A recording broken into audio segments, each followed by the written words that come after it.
Ladies and gentlemen, welcome to the E-commerce Masters Podcast. I'm your host, Ethan Giffin, CEO of Groove Commerce, and I'm excited to be here today with a very, very awesome guest, Ari Khan, President and CEO of Bridgeline Digital. They've got some really cool things happening and that we want to talk about in terms of search and AI that I think you're just going to love. Before we jump in to meet with Ari, first I want to remind you that we're a video-first podcast. So please, for the best way to watch is to head on over to our YouTube channel at Groove Commerce and give us a like, give us a share, leave us a comment or subscribe. And we love getting feedback from you. And without further ado, welcome to the podcast, Ari. How are you today? I'm great, Ethan. Thanks for having me. Excited to be here. That's awesome. That's awesome. Well, I'm really honored to have you here. I know we've had some great conversations over the years, and it's cool to finally get you here live on the podcast to talk about search, AI, and all kinds of things that are happening in our industry today. So, tell us a little bit about yourself. How did you get into the e-commerce industry is what most people want to know about these days. Yeah.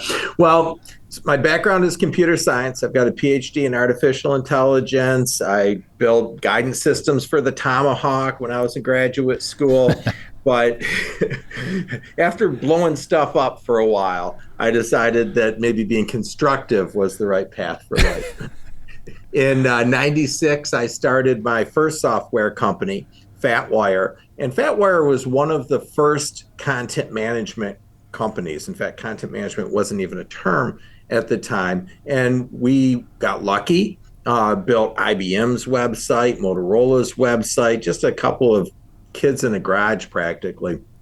Built that business up, sold it to Oracle.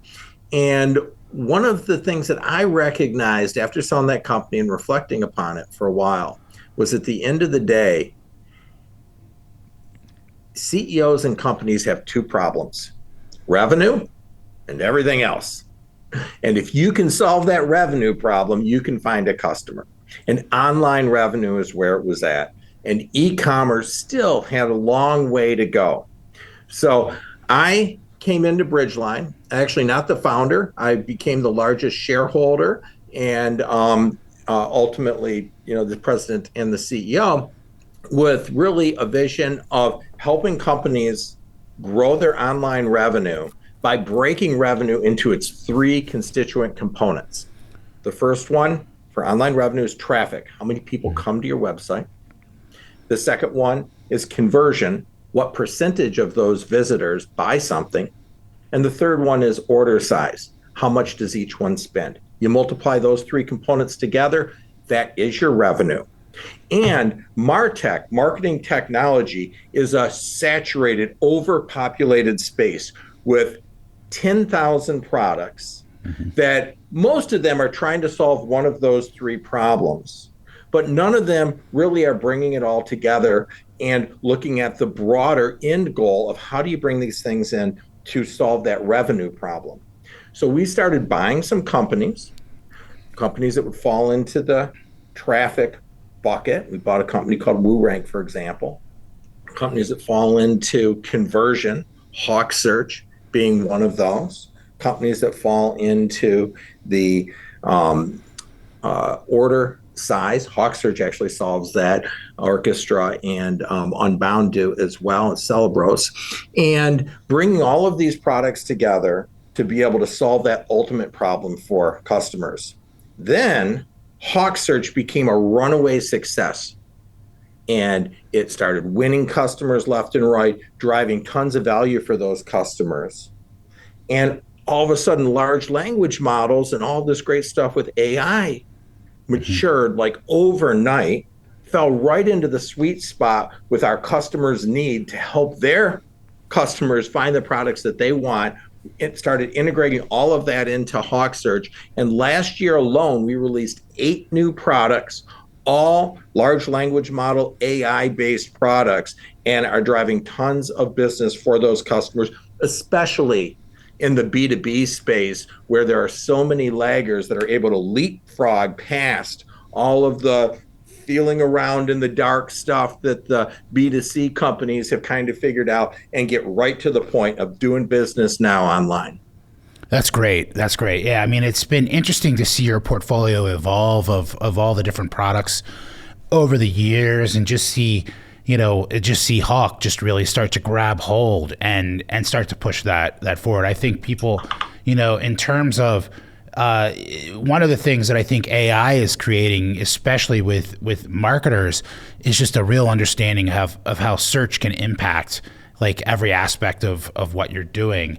And I think, I think people thought about SEO as like bigger, different, like maybe more technical, but site search is one of the key pieces that can have a direct impact on conversion rate, on average AOV, like all of those things, like right outside of the box. Like, I mean, and yeah, so go ahead. I'm sorry. Absolutely. Site search is your salesperson. Your online store salesperson is the search dialogue. More than 70% of all online purchases go through search. And search is not just a one-way conduit anymore, where people just enter a keyword that describes what they want and hope to get the right result back. Search is actually interactive. So with Hawksearch, we ask clarifying questions. We provide summaries of results. We anticipate what somebody is typing and immediately start providing results to them without making them spell the whole thing out. We transform their request, which might have typos or improper language, into the right type of search result. Search has to be very smart. It has to be interactive. It has to be an intelligent salesperson, or you will lose business. Search is the conduit between your product catalog and your customer. Well, it's interesting because machine learning has been around for decades, right? Like people leverage machine learning within their products, within search, but it's just literally the evolution of this long form language being able to be put into a search box, understand its intent, understand misspellings. It used to be, well, maybe you could misspell a single word and you would, be able to understand that, or maybe have a synonym or some other type of trigger there. But it's that evolution of kind of native language, long queries, and being able to understand intent and provide, back recommended results from that has been very, very game changing overall. Yes, understanding that intent is a fundamental change. It's a paradigm shift in the way that people interact with the site. So prior to the large language model coming in to site search, you search with keywords. And what that means fundamentally is that you know the product that you want to buy. And you might be pecking around at the right keyword and stuff, but you know what you want. The difference is now you don't need to know what product you want to buy. You need to know the problem you want to solve. I want to go hiking in the Appalachian Trail. Okay, great. Now the site, rei.com, can come back with, here are some hiking shoes and hiking poles. Oh, I didn't even know I needed those things. Or ask clarifying questions. When are you going hiking? Are you going hiking in January? Are you going hiking in July? All right, now you're interacting with this, but you're interacting by telling it what your goal is, not what you want. Well, I talk to directors of marketing. I talk to VPs of sales, especially as we're kind of speaking to manufacturers and distributors that are maybe not as mature in terms of their understanding of commerce and all the available technology around that. And we're, helping them look and try to solve problems. And they still have significant amounts of zero return queries that come out of their site search, right? Like, and so there's generally no silver bullet like in this business to increase somebody's sales immediately. And I say there's two times. One is if there's a bug in the checkout. The second is if they don't have their site search properly set up, or if they don't have a proper site search to begin with. And, we'll find people with 5 or 6 out of 10 of their top queries still with zero results or very minimal results, like coming back there. And that's a significant amount of revenue that is walking away at that point if people can't find what they're looking for. And it's not necessarily their fault. They're not as educated. They may not be as mature in their understanding of that, and it's fixable. But when we can come in and implement that site search and determine, what are all of the components of that to set that up and configure it properly, it can have an immediate impact on revenue, because those people are 3 to 5 times more likely to buy. Those that engage with site search are 3 to 5x more likely to buy. I think that their AOV is generally 25 to 50% higher at times than a customer who didn't engage with site search. And so there's almost immediate opportunity for them to latch on to that.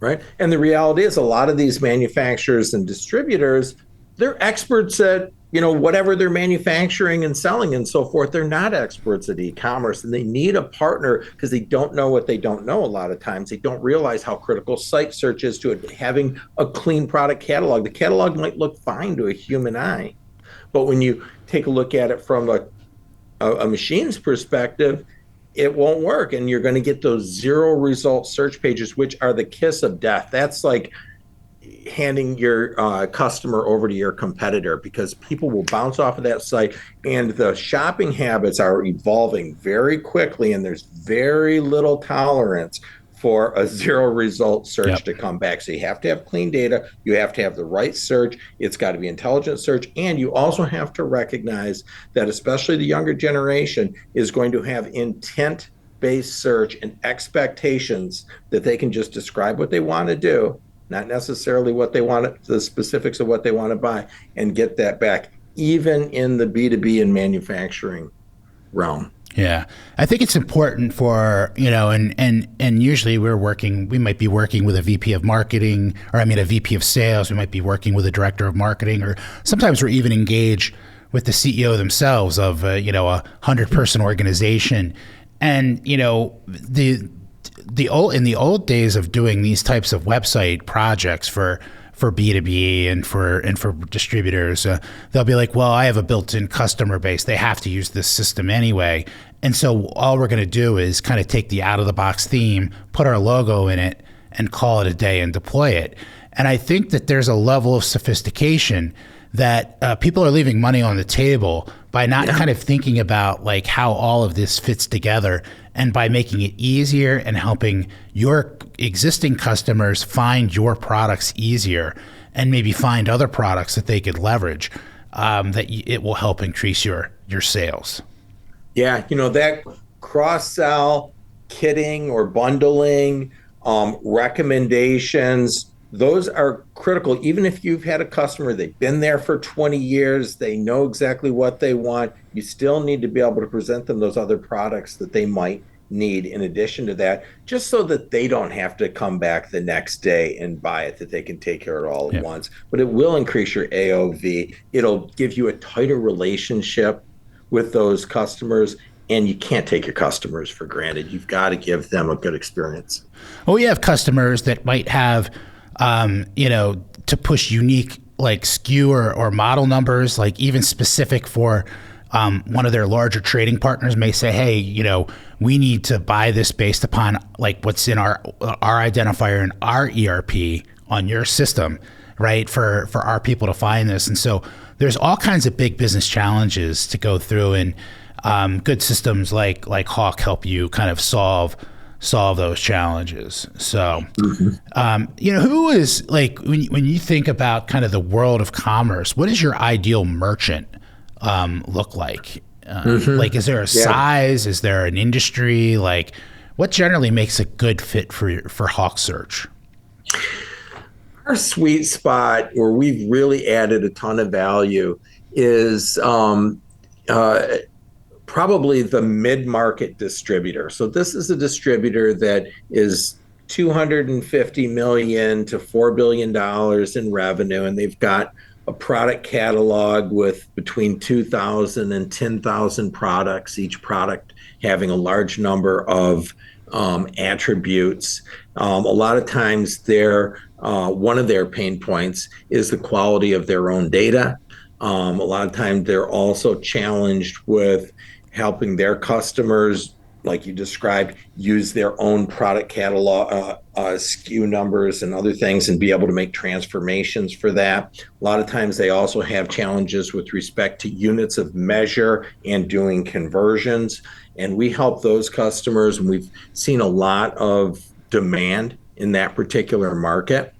We do talk about, and we like to promote some of the large businesses that we have to show where we can scale. So as an example, we power HP.com, the .com site. We do over $1 million per hour in sales on that site. Ink, laptops, mouses, keyboards, all sorts of stuff. So from a scaling perspective, that's super helpful, because even a mid-market distributor, for example, may have huge volume. They might not have the HP volume, but they need to know that they're partnering with a company that can handle that level. We also care a lot about providing, I'll call it instantaneous gratification. We want to be easy to implement very quickly and to provide results very quickly. So we like to see customers that are able to be nimble as well and launch in a matter of days, and to be able to show results right away, and measurable results, have great analytics so that they can see exactly what the conversion rates were before and after on Hawk, what the order value was before and after, and so on and so forth. So that's another important part that our customers really value us for. Yeah, that's great. That's great. Now, let's, in terms of, that's one like use case, right? Do you, can your system do good for a 25 or 50 or $100 million e-tailer as well? Mm-hmm. Yeah, we have a lot of those, and the pricing works for those guys as well. We see companies as small as $5 or $10 million using Hawksearch. We actually see more demand at the larger price, which is why that is top of mind for me, or the larger companies than that. But I think that it's very important that you create, and this is sort of the heart of where SaaS really takes off, is to be able to create a product that is easy to start using right out of the gate. And we took a lot of effort in making sure that we could launch for our customers without them having to kick off some giant and expensive professional services project, or to rip all of their existing infrastructure apart in order to install something new. And that's where the smaller companies on Shopify or whatever are happy to use Hawk. And what's a general implementation time for somebody that's thinking about this, like that says, hey, I've got a problem, I'm building a new site. When should they be thinking about this, and how long does it usually take to get from day one to launch? Yeah, so we released a capability that we call Rapid UI. So the Rapid UI feature uses a framework called Handlebars, and it allows companies to launch in just a couple of days. So you've got the first step is connecting your own product catalog into Hawksearch. There are multiple ways to do that, including bare bones CSV files with an FTP site if you want to do it that way, or Zapier, or direct connection to your PIM. All of those are available. And then the second half, in addition to connecting your data, is presenting your data. And that's where the Rapid UI comes in. And by just injecting a couple of points of JavaScript, you can have a landing page, and you can have a product results page and a search results page and so forth, really right out of the box. What platforms are you mentioned Shopify. So what platforms did you generally work with? I know you work with BigCommerce. I know you work with Shopify. BigCommerce is a great one. We think very highly of that platform, quite frankly. We've seen very successful customers in there. We just released our Catalyst implementation, which is their latest user interface. You're familiar with Catalyst. And so we do great business with BigCommerce.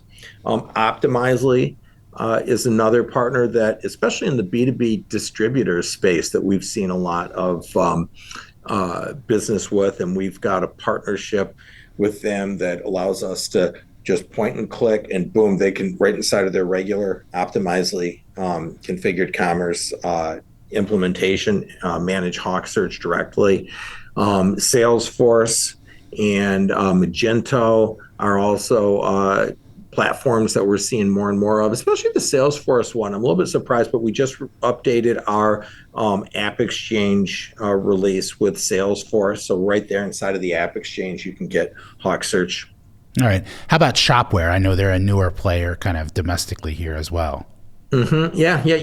They're a newer player in the U.S., but we're seeing a lot of demand for Shopware. So they're doing a good job at marketing. And I think that it's a small team in the U.S., but they're showing up. So yes, we're partners with them. That's great. That's great. So how to generally, like, what should someone be thinking about when they're considering site search, right? Like, what are some of the factors, like when you're talking to a prospect that says, hey, I'm going to talk to the CEO of this thing and kick the tires a little bit. Like, how are you reassuring them? What are you telling them to think about and look for as they're evaluating site search products? Mm-hmm. Yep. One of the important things that they need to watch for is an ability to measure results.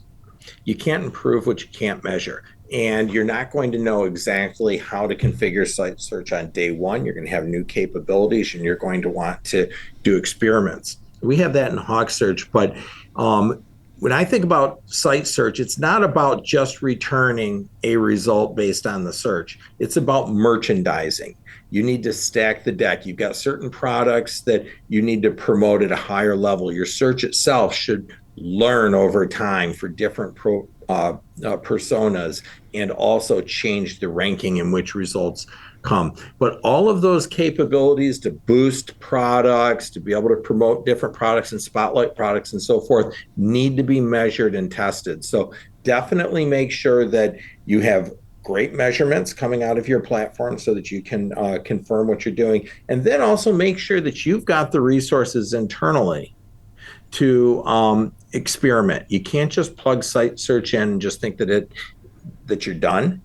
It is a platform upon which you can change consumer behavior, promote specific products, increase your average order value, increase your conversion. But it's not a black box that does it all by itself. And if you see a site search that just has an AI button, and if I click the AI button, I can just go hands off, that will not work. Right. You need to be involved with the configuration, especially AI capabilities, and measure the results of your commerce. It's one of the things that I really also talk to people about pretty regularly is, like, they'll set this thing up when they do their replatforming and they won't go look at it for 2 or 3 years until they replatform again. And it's just not, like, this thing is living and breathing. And I'm not saying that it needs to be somebody's full-time job, but somebody needs to do care and feeding of this and go in and look at the results and upgrade the configurations and be thinking about synonyms and direct matches and all the things that that go along with kind of helping people to get where they want to get to, right? If your website, has gift cards and people are searching for gift certificates, right? How are you, like, kind of getting them to the place where they need to go to with this? And that may not be as important for B2B folks, but people are definitely looking for things. Are they looking for maybe last year's model number? Are you creating new models every 12 to 24 months of upgraded products and eliminating old products? Well, what happens when people search for those products and they don't find them in your catalog anymore, right? Like, there's a whole lot of things that need to be kind of care and fed with this for it to really, really make money for you. But it doesn't need a full-time person, but it definitely needs a few hours a month of somebody looking at the numbers and thinking about it and how to make it work together. Yeah, and it's also important to, I think most companies need a partner, and you don't have to sign up for $20,000 a month or $10,000 a month or whatever. But when you are partnering with an expert that sees hundreds of different commerce sites and has an intuition for what's worked at some places and what hasn't worked at others, and what you really should measure at this particular point in time and focus upon, That advice pays for itself in a huge way. You don't need to increase your conversion by very much to generate a lot of revenue. You don't need to increase your average order value by very much to generate a lot of revenue. And you miss out if you just try to go completely alone most of the time. I mean, some companies have like a really hardcore e-commerce team that has, worked at other places and seen a lot of different things, but most of them are their expertise is elsewhere, and you don't need a full-timer. You just need a sounding board and a partner who will help you get from here to there. What's your favorite new feature that you've dropped in the last 12 months or so? Conversational search is definitely on that list. So conversational search really changes the way that our customers or our customers' customers interact with their site. It turns the search process from being a one-way, here's what I'm looking for, to really a prescriptive engagement where you start with your search, especially for a very large catalog, and then in addition to getting results, start getting feedback and clarifying questions, and it becomes a dialogue that really helps customers, especially in the B2B space with huge catalogs, find exactly not just the one particular product that they need, but the peripheral products that they didn't think about and bring those into the shopping cart as well. I mean, that seems amazing, but it also sounds extremely complicated to implement.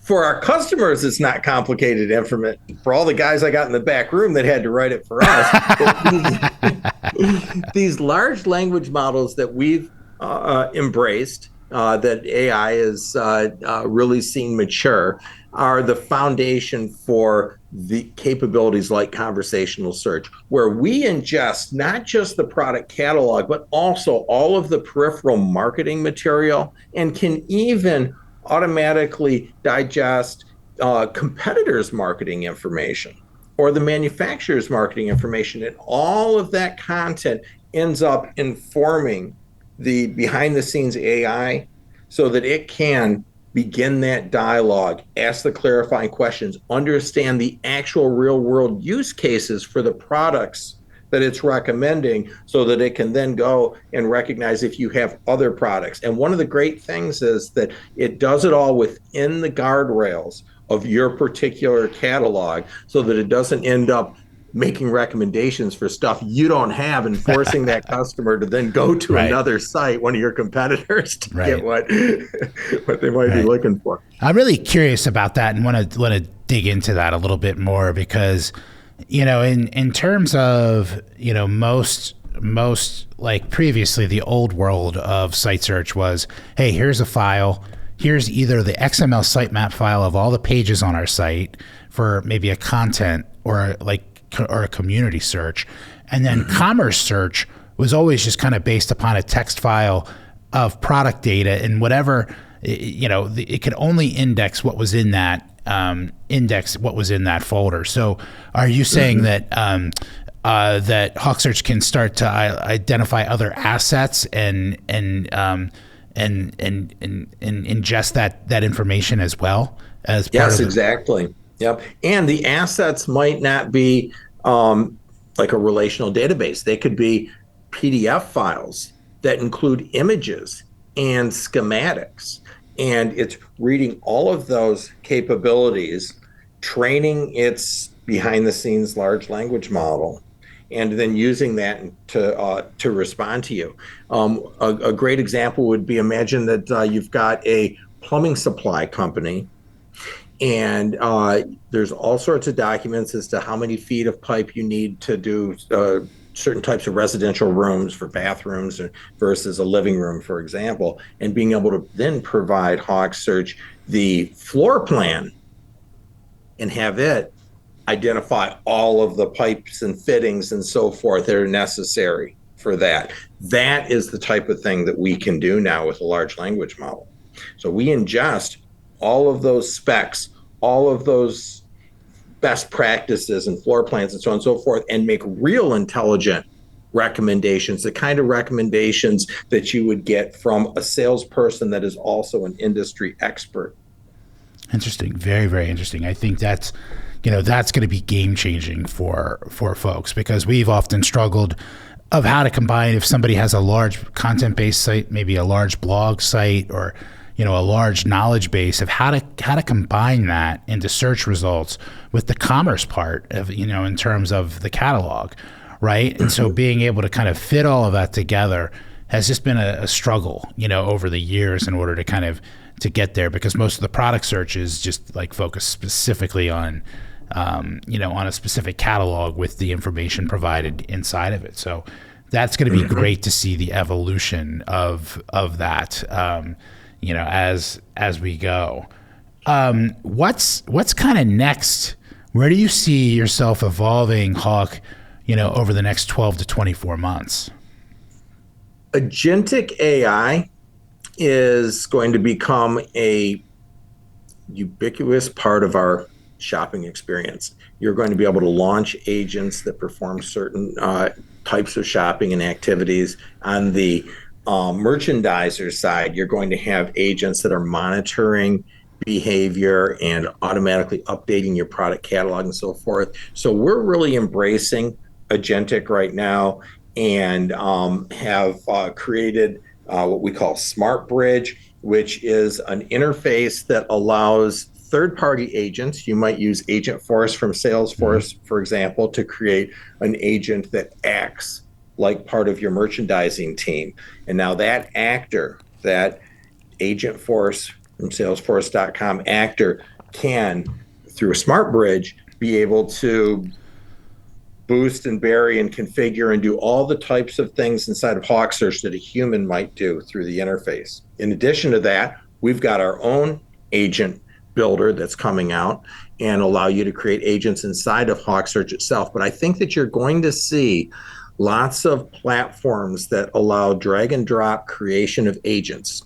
Simple things like, hey Siri, turn on the lights in my front yard, and it does that for you, right? I just built an agent when I said, when I told Siri those commands, the same types of capabilities people are going to expect to configure their commerce website, to do monitoring, and to even do shopping for them. So we're embracing agents in a big way at Bridgeline. Oh, that's cool. That's really, really cool. Which accessory? Kids' bedrooms. Uh-oh. Siri! They're everywhere. These agents. The agents are everywhere. Yeah, be careful. Be careful. Oh my. Hey Siri, what's up? Yeah, so that's fantastic. It's great to see kind of the evolution. Now, like, do any of your products within the Bridgeline kind of portfolio, do they work together, or are they kind of all stand alone with how they with their focus?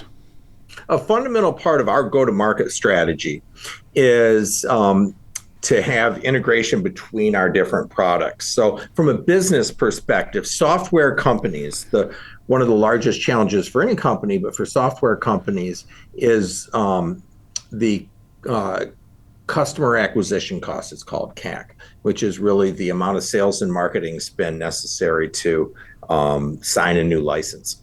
And what we're doing as a fundamental part of that business practice, but also because it adds value to our customers, is we've got a common interface for all of our products that is able to recognize how you could further improve your revenue, your online revenue, by either adding additional capabilities for traffic, capabilities for conversion, or capabilities for increasing your order value, and is able to make recommendations at the appropriate time for other Bridgeline products that could help you in the area where the low-hanging fruit is. So all of our products have this common interface and work together to solve that one single problem. And we grow both through our own innovation, where we released several products last year, 8 products last year that we developed in our own labs, but we also grow through acquisition. And when we acquire companies, we acquire them because we think that they've got great products,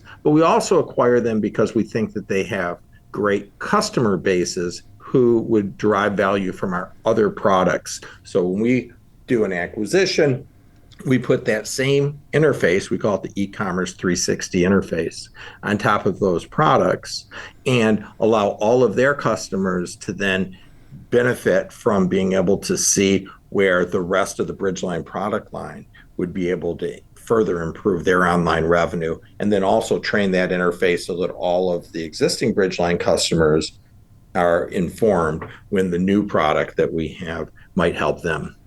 I think, and I find that so intriguing because, when I look at your portfolio, I feel like, many of the products that you own or maybe didn't get the right attention when they were with their previous owners or with their founders. And when you've been able to help them, help take that on and kind of move them significantly forward in terms of the sophistication of what they do and just even from a business development standpoint of view, overall. Yeah. So, well, the MarTech space is overpopulated, frankly. There's tons of products. A lot of them are great, but in the SaaS world, you need to inject capital up front to win customers, because the payback period from that initial customer win, the standard in MarTech is 20 months. So imagine that you're a couple of smart entrepreneurs who have created a great product. What's the chances that your credit card is thick enough to handle 20 months before you actually break even on just your sales and marketing expenses? Forget the R&D. That's like another 6 months or more. So a lot of these great products just will not make it standalone, and there needs to be consolidation. And we think that's an opportunity where we speak to companies very frequently to bring them together, have a strategy like our e-commerce 360 strategy, and get those products in front of the customers that can really derive value from them. So that's a core part of our business plan. If you had one tip for a brand, for a manufacturer, for a distributor, if you had one tip for growth, in 2025, what would you tell folks to be thinking about?